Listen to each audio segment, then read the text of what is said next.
जम्मू काश्मीर परिसरात आतंकवाद्यांकडून धार्मिक ओळखीतून हत्या होते आहे. त्यामुळे तिथल्या आतंकवादी जाळ्याचा बिमोड करावा आणि हिंदू नागरिकांना संरक्षण देण्याच्या उपाययोजना कराव्यात, अशी मागणी कोल्हापुरातील हिंदू राष्ट्र समन्वय समितीच्या वतीनं करण्यात आली आहे. या मागणीचं निवेदन निवासी उपजिल्हाधिकाऱ्यांना देण्यात आलं.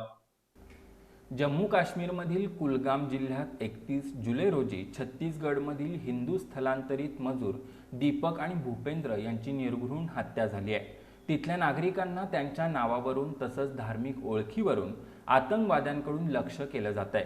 भारताच्या संविधानिक मूल्यांवर आणि राष्ट्रीय एकात्मतेवरही थेट आघात करणारे हे प्रकार घडत आहेत. त्यामुळे जम्मू काश्मीरमधील आतंकवादी जाळ्याचा संपूर्ण नायनाट करावा, अशी मागणी कोल्हापुरातील हिंदू राष्ट्र समन्वय समितीच्या वतीनं करण्यात आली आहे. या मागणीचं निवेदन निवासी उपजिल्हाधिकारी गजानन गुरव यांना देण्यात आलं. यावेळी राजेंद्र तोरसकर, सुनील सामंत, मनोहर सोरप, अभिजित पाटील, शीलाताई माने, वैद्य अश्विनी माळकर, गजानन तोडकर यांच्यासह पदाधिकारी उपस्थित होते.